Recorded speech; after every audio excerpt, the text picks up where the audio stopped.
Welcome to the Cafe Entree Report. I am your host, Cafe Entree, where we discuss the latest that's happening in the world of film, food, and pop culture. Before we get started, I just want you guys to do me a small cookie crumb favor, which is watch, like, and subscribe to the channel and this video because that helps me to help you. And in the end, we both get what we want. So let's get into it. Remember when Saturday cartoons meant cartoons? That you would get up early in the morning, have your big bowl of cereal, sit there and watch the cartoons all day long. When the snacks just hit different and everybody and everything just felt simpler and easier. Well, you ever heard the phrase, history repeats itself? That's what's happening again. From the music that we used to listen to our favorite movies and TV shows getting rebooted, to our favorite snacks, all that is coming back. Well, let me say not coming back, but it has made a comeback. And nostalgia is pretty much running the culture. But the question that raises is this: but are we all looking backwards? Or is it comfort? Or is it just a whole new marketing strategy? Or are we just trying to fill something that we lost? That's why we're here to talk about this today. We're going to break it down, have this conversation, and I want you guys to share your thoughts with me.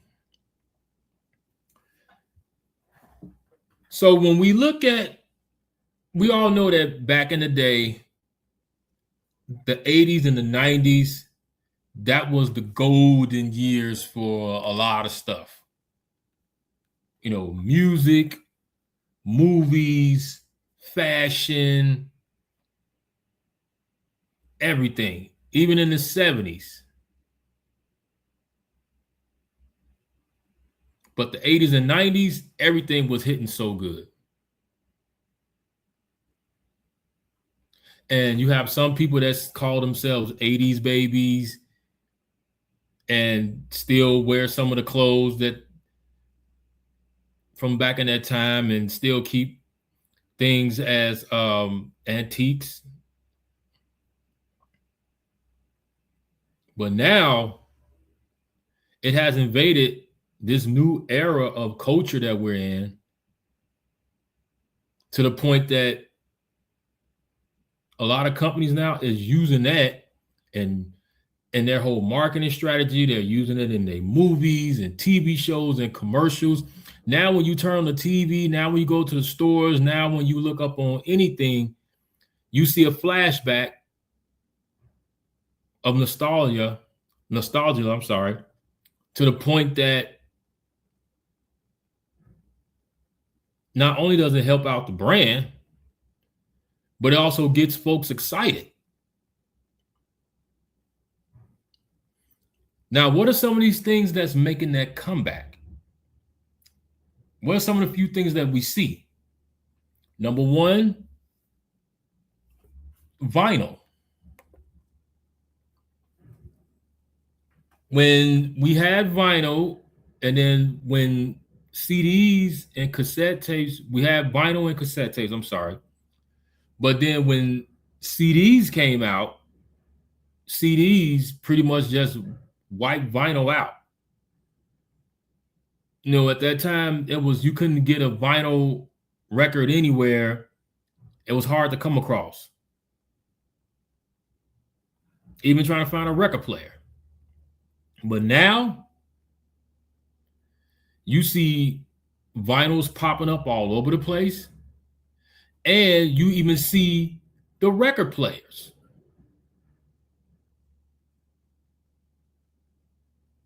Now, why do they do this?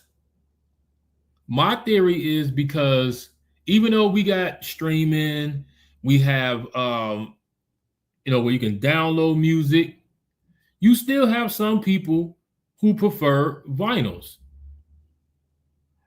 and they have them as collector's items.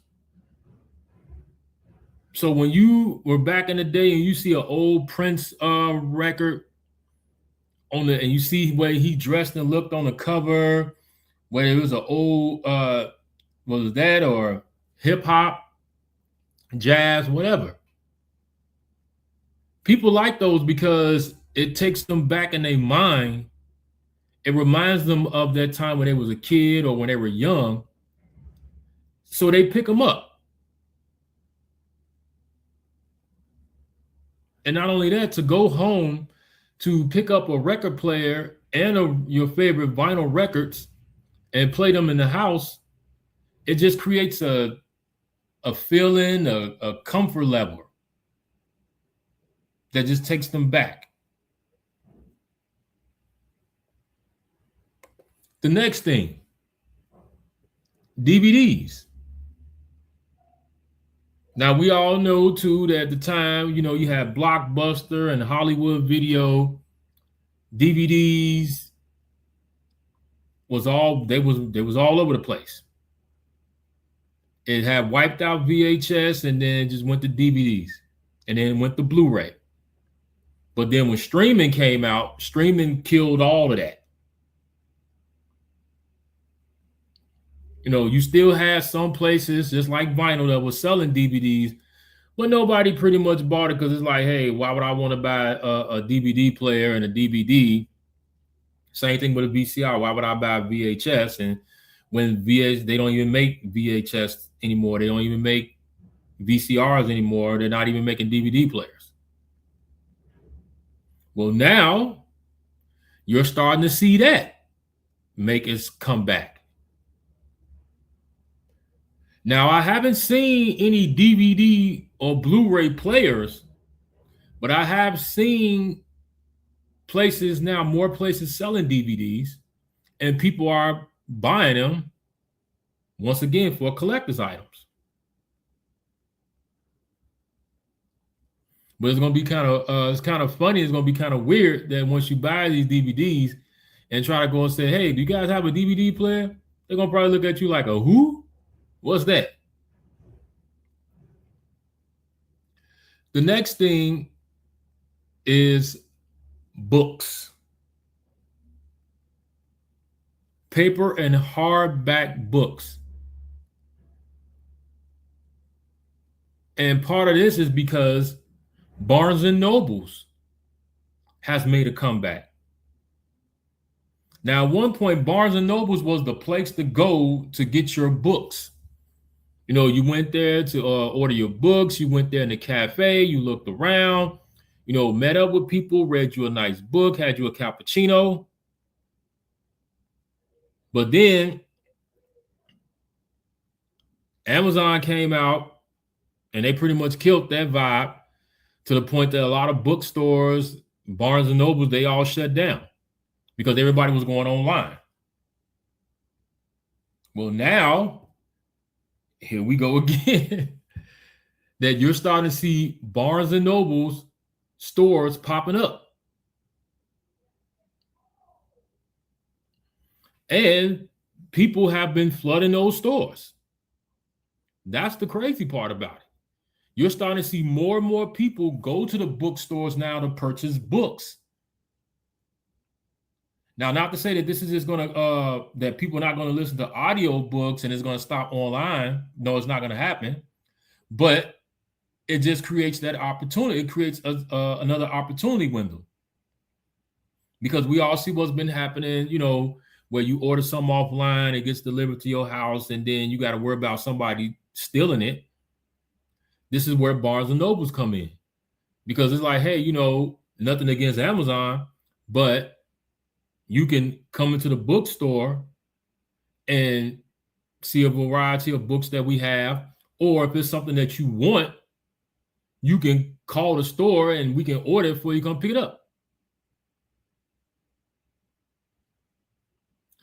Now, when it comes to the whole thing about the TV shows and the movies, we're not going to really get into much of that because we already see where that's been going. And that has not been good. A lot of people, including myself, has been pissed off about all these reboots and remakes that they've been doing. That's just been terrible. But it has helped out the franchise because when people see that terrible reboot or remake, it makes them want to go watch the old version. You know, whether it's Texas Chainsaw, whether it's Nightmare on Elm Street, you know, whatever it is, that people now are starting to go watch the old ones. And film companies, the reason why they're doing this because, like I said before, because they don't want to spend the time to be creative. So it's like, okay, let's just take something that people like and let's just reboot it and remake it. So we see all these nostalgia things that's making this comeback. And it's not so much as just making a comeback, it's also being profitable. Because I went to, it was a New Borders bookstore that built up around my house. And the few times that I went in there and bought some books and ordered some books, I've never seen it empty. Never seen it empty since they opened. And now with the weather breaking, you're going to start to see more and more people that's going to be going in there. The fact that they have Barnes and Noble is back. And the great thing about that Barnes and Noble by where I live at is that they don't just sell books. They don't just sell coffee and snacks. They have vinyl. They have DVDs. They have CDs. They have Legos. They have a variety of stuff in there. So it's like, hey, we don't just have books in here. Come up in and check it out. And they have good stuff in there. And people have been making big purchases and walking out with the stuff happy.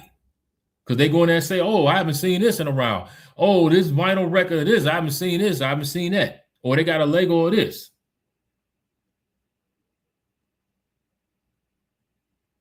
So with nostalgia making this huge comeback,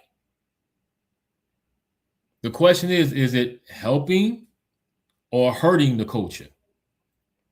I would say it's more so helping it.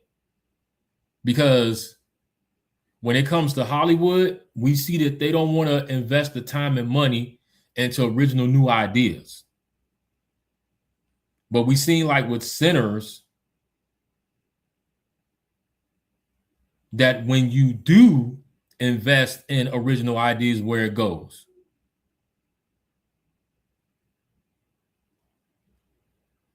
But then we also seen with Dune, which is a old franchise, which is nostalgia, where they hit the reboot on that old school. We see how it's been going so far. But also at the same time, everything doesn't need to be a reboot or a remake. Everything doesn't need to be brought back and try to make it better. Just leave it the way it is. So I'm just curious to see how this is going to plan out and what direction this is going to go. So we all just have to stay tuned.